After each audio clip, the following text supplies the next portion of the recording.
Bonjour. Aujourd'hui, je voudrais faire une petite remarque sur la perspective. Ainsi, beaucoup de personnes sont paniquées par la perspective parce que ça nous rappelle les fameux mathématiques, les fameuses maths qui nous paniquaient complètement, enfin pas moi, mais beaucoup de personnes. Et ensuite, il y a une vision, une espèce de folie de la représentation juste de la perspective.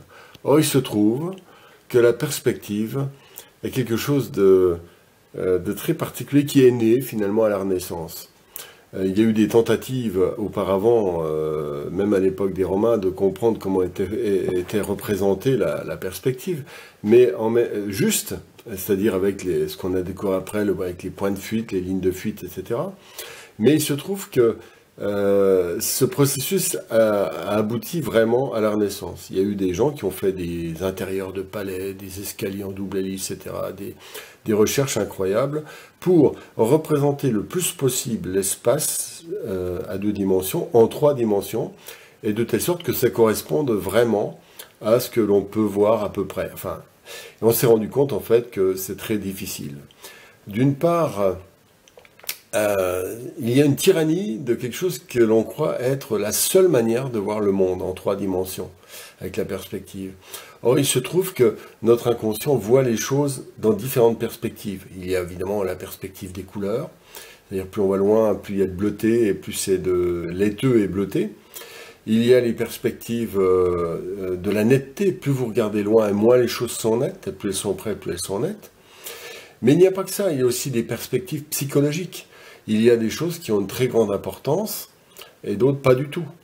Et même si vous les mettez avec la même intensité et la même quantité sur un tableau, évidemment, elles auront des interprétations différentes selon les personnes. Il y a aussi les couleurs qui ont une certaine perspective, c'est-à-dire que le bleu aura tendance à reculer, le rouge à avancer. En fait, ensuite, il y a les systèmes de représentation. Quelqu'un qui est croyant, si on lui représente un élément mystique, il va le mettre en premier plan, même si c'est un minuscule élément, je sais pas, pour quelqu'un qui est chrétien ou pour un musulman. Si vous mettez le Christ dans un tout petit morceau de tableau très loin, pour une personne, il va y avoir une véritable avancée de ce petit élément jusqu'à la conscience de la personne. En fait, au Moyen-Âge, lorsque l'on représentait quelque chose, eh bien, la perspective n'était pas du tout mise en valeur. Justement, c'est marrant, il y avait une juxtaposition d'éléments qui dépendaient plus de l'importance psychologique, mystique, etc. La couleur avait un autre sens que celle que l'on appelle la réalité. Et en fait, quelque part, la perspective n'avait pas de sens.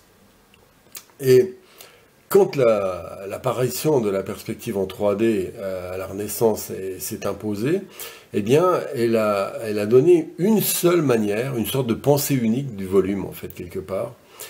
Et il y a eu un certain mépris pour ceux qui ne peignaient pas en perspective, comme si c'était des gens incompétents.